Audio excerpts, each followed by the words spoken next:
Chapter 11। मैं और मेरा मन अक्सर ये बातें करते हैं। साथियों, यहां तक का जो सफर रहा वो कुछ ऐसी बातें सिखा गया जो हमारे जीवन को कुछ नया करने की प्रेरणा दे रहा है।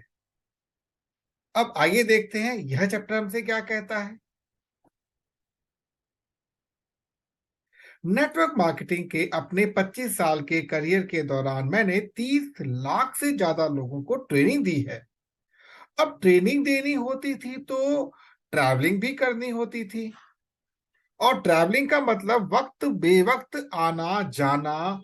इसी वजह से मेरे सपने, मेरे अपने खाने पीने का कोई शेड्यूल नहीं रहा।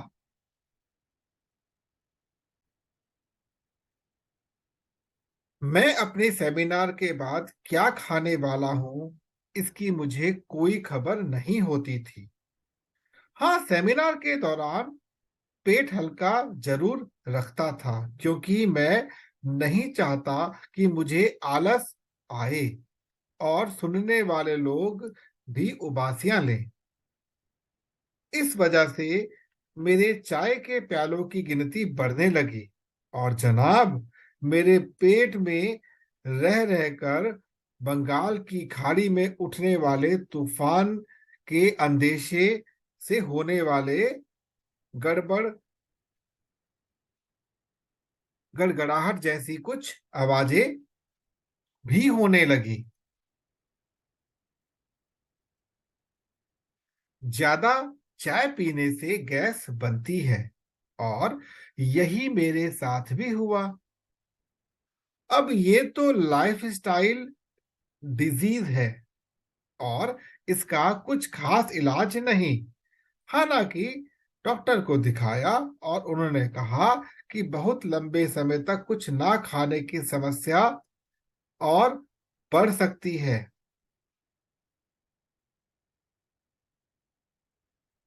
अर्थात मुझे कुछ ना कुछ खाना चाहिए। इसलिए डॉक्टर ने लाइफस्टाइल में बदलाव की हिदायत दी, और तुरंत सहायता के लिए उन्होंने टॉक के दौरान मुझे साथ में लिम्का रखने को कहा। हालांकि ये बस टेम्परेरी मदद ही थी, पर अब मैं सेमिनार या वेबिनार के दौरान 250 ml लिम्का रखने लगा। एक दिन मुझे शाम को 7 बजे कोई वेबिनार कंडक्ट करना था, और मैं लिम्का रखना भूल गया। चूंकि उस दिन दोपहर का भोजन नहीं किया था, पेट से जलन का गुबार उठा और सीने तक पहुंचा।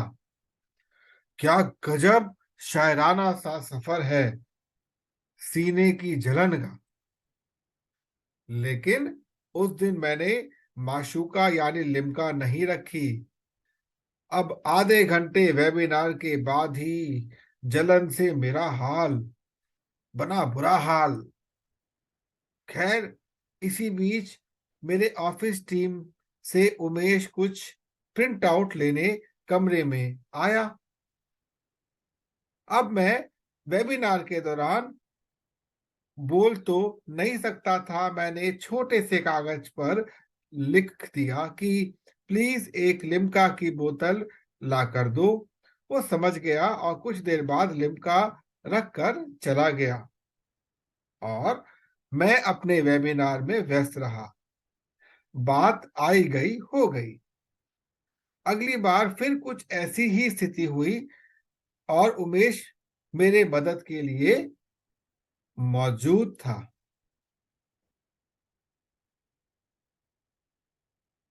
उसके बाद मैंने नोटिस किया कि जब भी मैं किसी वेबिनार में होता था, उमेश मेरे कमरे में आता और खास तौर पर लिम्का है या नहीं इसकी तसल्ली करता था।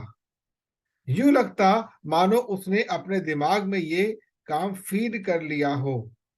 सबकॉन्शियस माइंड इसी तरह काम करता है। उसी तरह मेरे दिमाग के सबकॉन्शियस हिस्से में भी ये बात बैठ गई कि उमेश तो है ही, वो ध्यान रख लेगा।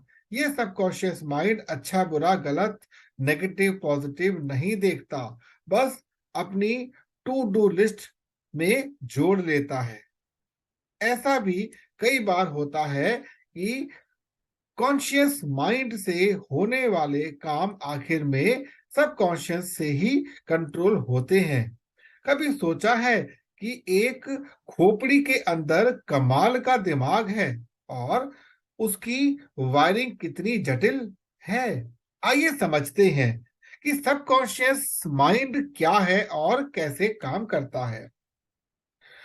कॉलिंग डिक्शनरी के हिसाब से सबकॉन्शियस माइंड आपके दिमाग का वो हिस्सा है जो आपके बात व्यवहार को बिना आपकी जानकारी के प्रभावित करता है।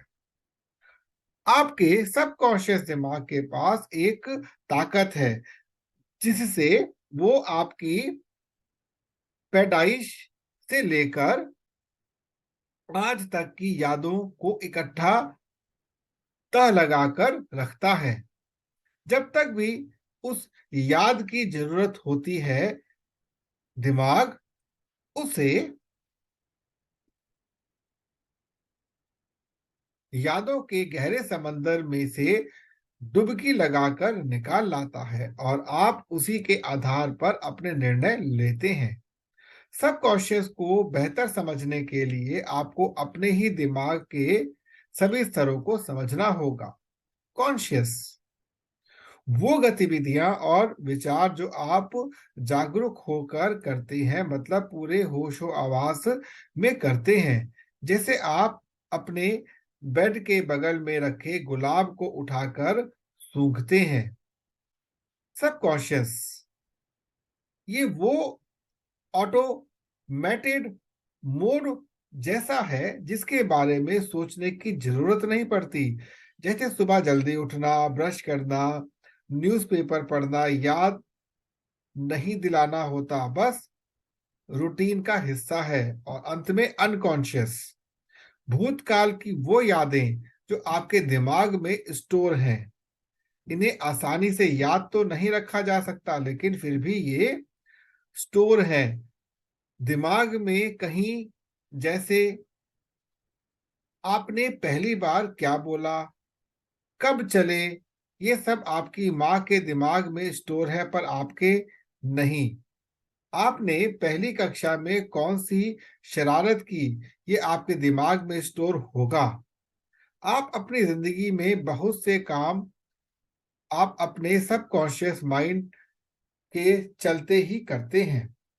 अपने बच्चे को देर तक बाहर ना रहने की सलाह भी इसी सबकॉन्शियस माइंड की ही एक देन है। ये क्यों है?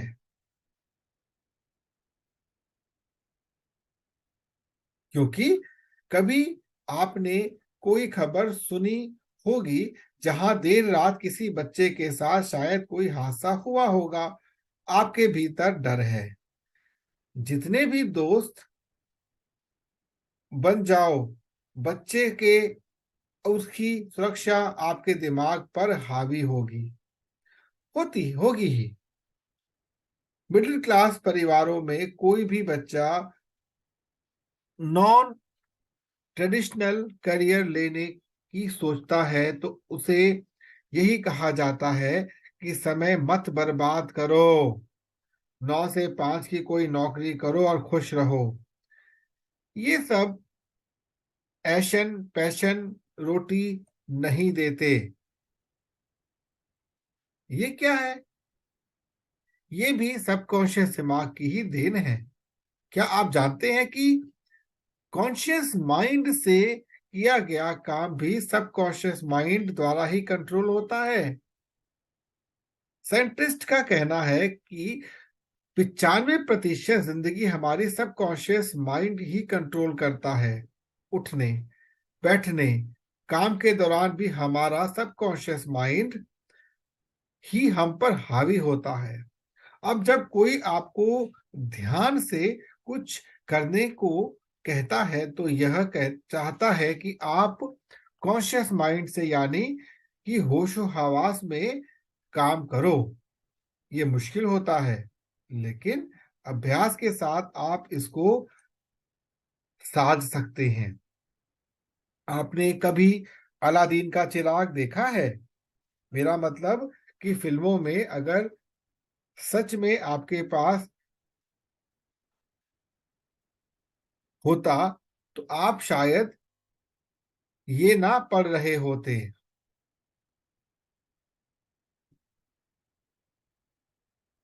अब आप अलादीन के चिराग के बारे में जानते ही हैं कि इसे घिसने पर एक जिनी निकलता है और चिराग घिसने वाला उस जिनी का मालिक होता है।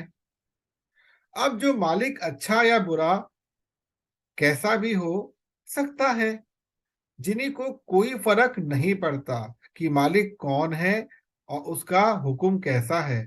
उसे बस हुक्म मानना आता है और वो बखूबी करता है। उसी तरह आपका सबकॉन्शियस भी इसी तर्ज पर काम करता है।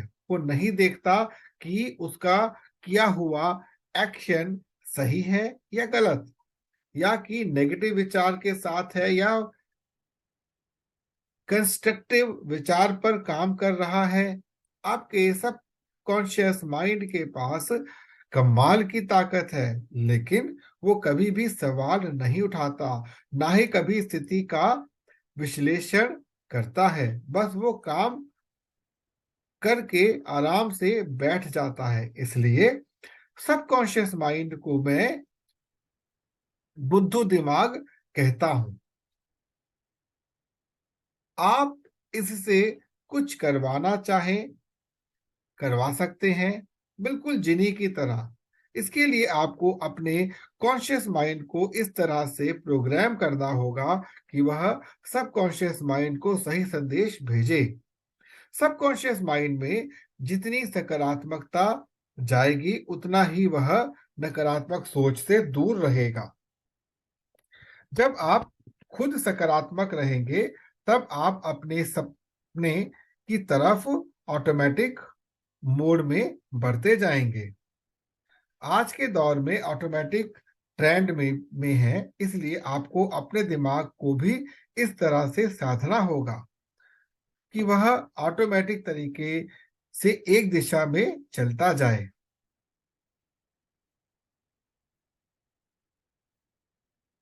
यह तभी होगा जब सकारात्मकता होगी। अपने दिमाग को नकारात्मक सोच से दूर रखकर पॉजिटिव सोच की तरफ लेकर जाना आपके जीवन में कमाल कर सकता है। डायरेक्ट सेलिंग के अपने बिजनेस के शुरुआती दौर में मैं एक मोटिवेशनल सेमिनार में गया था। मेरे टीम लीडर इसे कंडक्ट कर रहे थे। अपने 4 घंटे के सेशन में उन्होंने कम से कम 22 बार यह कहा कि इस सेशन के बाद यदि मैं तुम्हें अपना टीम मेंबर नहीं बना पाया तो मैं नेटवर्क मार्केटिंग छोड़ दूंगा। इस बात पर लोगों इस बात का लोगों पर बहुत असर हो रहा था। बाद में पता चला कि वह ये बात इसलिए कहता है ताकि लोगों को इम्प्रेस कर सके तथा दिमाग में अपनी टीम से जुड़ने की इच्छा जगा सके। हम कुछ शरारती दोस्तों ने तय किया कि असली अगली बार जब वो ये बोलेगा तो क्या करना है। ये हमारी आपस की सेटिंग थी। जल्दी ही एक बार फिर मौका आया और टीम लीडर ने सेशन के दौरान जैसे ही अपने शब्द बोले, मेरे एक दोस्त ने खड़े होकर कहा कि सर मैं आपकी टीम में नहीं जुड़ूंगा, आप छोड़ सकते हैं नेटवर्क मार्केटिंग। आसपास हम सभी को यह फ्रैंक की बात पता थी और हम हंस पड़े। बाद में इस शरारत के बारे में टीम लीडर को भी बता दिया गया। हालांकि वह इस बात का इस्तेमाल लोगों को प्रभावित करने में लगाता था।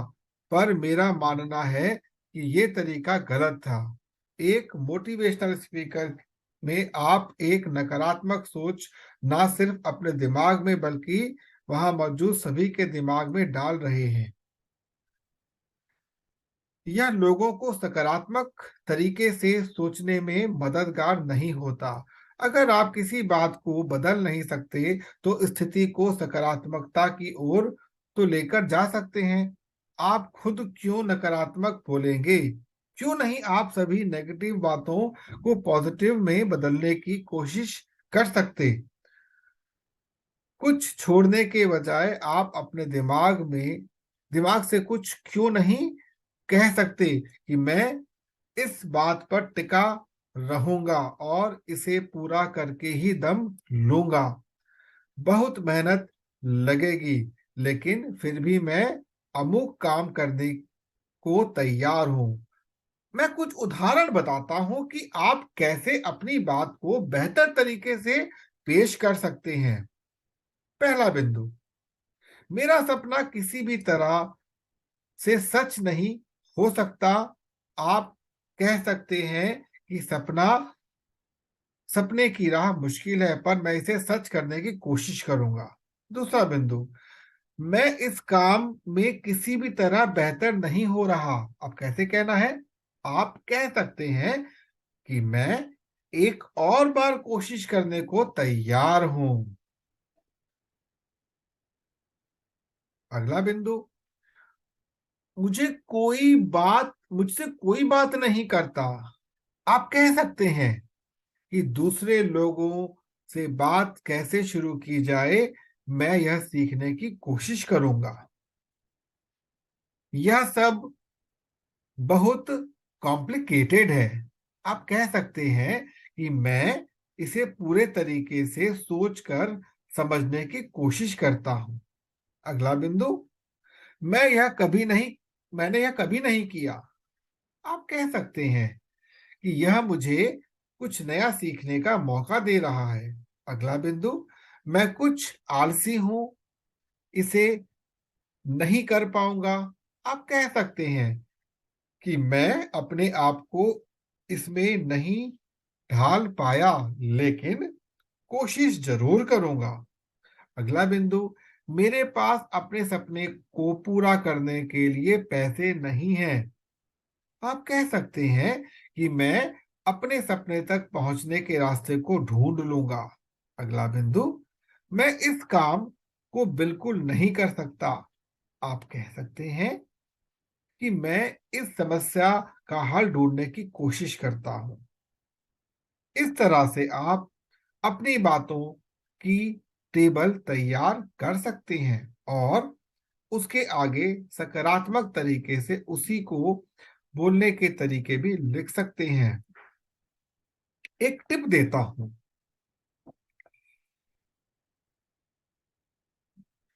जब कभी अपनी किसी भी नकारात्मक बात को सकारात्मक में बदलने की कोशिश करें, तब कभी भी करना चाहिए मत लिखें, बल्कि कर रहा हूं लिखिए। समझ में आया?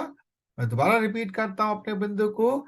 जब कभी अपनी किसी भी नकारात्मक बात को सकारात्मक में बदलने की कोशिश करें तो कभी भी करना चाहिए मत लिखें, बल्कि कर रहा हूं लिखें।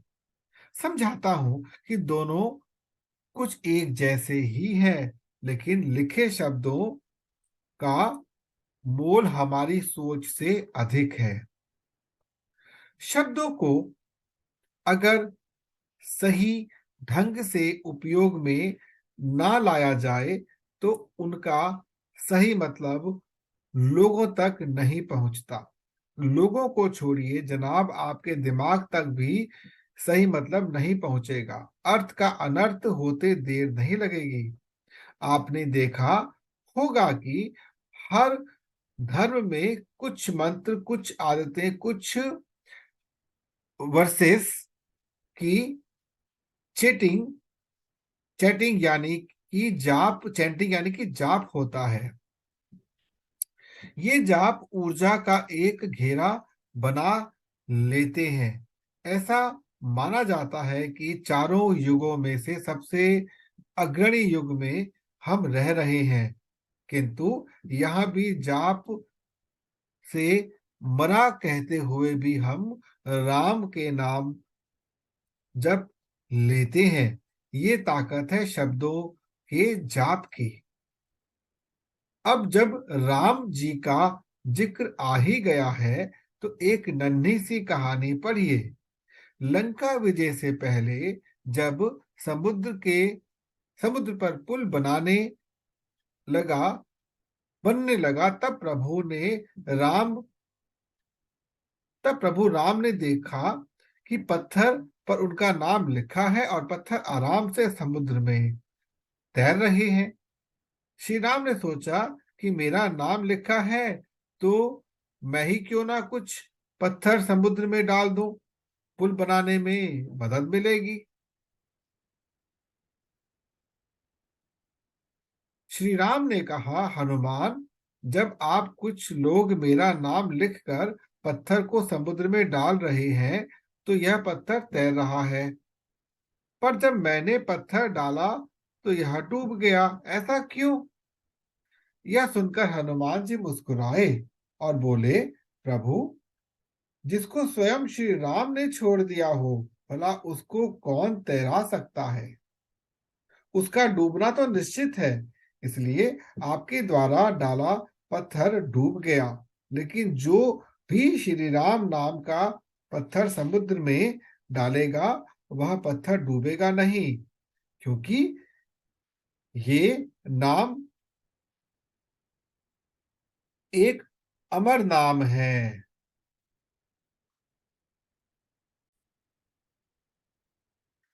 ये होती है शब्दों की ताकत। हम करो या मरो कहते हैं, वो भी एक नकारात्मक टिप्पणी है। सफलता और संघर्ष, कोई बीच का रास्ता नहीं, कोई कोशिश की बात नहीं। जबकि अगर आप करो या करो के रवैये के साथ कुछ भी करते हैं, तो इसका मतलब सफलता और प्रणाली है। आप खुद सोचो कि कौन सा लागू करना बेहतर है। आपके शब्द आपके भविष्य को प्रभावित करते हैं, इसलिए उन्हें बुद्धिमानी से चुनें और उससे भी अधिक समझदारी से बोलें। अपने अवचेतन मन को सकारात्मकता के वश में करने के लिए आप बस अपने आप को शक्तिशाली शब्द याद दिलाते रहें। एक बार जब आप इन शब्दों को याद कर लेंगे और दोहराते रहते हैं, तो आप अपने सोचने के तरीके में बदलाव देखेंगे, जिसका अंततः आपके व्यवहार और कार्यों पर गहरा प्रभाव पड़ेगा। जाप का असर बस कुछ वैसा ही समझ लो। मैं कुछ 60 शक्तिशाली शब्द साझा करता हूं। आप याद कर सकते हैं और अपने सपनों के बारे में बोलते समय सकारात्मक ऊर्जा इस सकारात्मक ऊर्जा का उपयोग कर सकते हैं। एब्सोल्युटली, बिना किसी सीमा के। ऑब्डेंट, भरपूर, भरपूर मात्रा में। एक्सीबल, एक्सेसिबल, दोस्ताना, पास या नजदीक पहुंचने योग्य। ऑटोमेटिव, उदार, किसी भी परिस्थिति में अनुकूल हो जाना। अचीवमेंट, उपलब्धि। एडमायर, निहारना, प्रशंसा करना। अलाइव, जीवित, जिंदा। अप्रूव, मंजूर। ऑसम, विस्मयकारी, अद्भुत। ब्यूटीफुल, सुंदर, खूबसूरत। बेस्ट, सर्वोत्तम, सर्वश्रेष्ठ। बबली, चुलबुली। चैंपियन, विजेता। करिज्मेटिक, चुंबकीय, आकर्षण। चीयरफुल, हंसमुख। करेजियस, साहसी। डेलिशियस, स्वादिष्ट। डिग्रीफाइड, अभिमानित, सम्मानित। प्रेमी, कल्पना, मग्न। एम्पर्ड, सशक्त। एक्सीलेंट, बेहतरीन, उम्दा, अति उत्कृष्ट। फैंटास्टिक, जबरदस्त। फियरलेस, निडर। फ्रेंड, दोस्त, मित्र। फन, मजा, आनंद। जेन्युइन, वास्तविक, असली। ग्रेटेस्ट, महानतम। गुड हार्टेड, उदार, अच्छे दिल वाला, सज्जन। हैप्पी, खुश, आनंदमयी। हॉस्पिटेबल, मेहमान नवाज। इनक्रेडिबल, अविश्वसनीय। इंस्पायरिंग, प्रेरणादायक। काइंड काइंड हार्टेड, दयालु। नॉलेजफुल, बुद्धिमान। लाइवली, जिंदा दिल, जीवंत। लेजेंडरी, प्रसिद्ध। मैजिकल, जादुई। माइंडफुल, सचेत। मोटिवेटेड, प्रेरित। नोबल, महान। ऑब्जेक्ट ऑब्जर्वेंट, तेज नजर वाले। ओपन हार्टेड, उदार। ओपन माइंडेड, विचारों वाला। ऑर्गेनाइज्ड, कुशल। पेशेंट, शांत, धीर। परसिस्टेंट, जिद्दी। प्रोएक्टिव, सक्रिय। प्रॉमिसिंग, जीतने की उम्मीद रखने लायक, जीत तुल्य। प्राउड, गर्व। पंक्चुअल, समय पाबंद। रेजर शार्प, तेज धार, तेज तर्रार।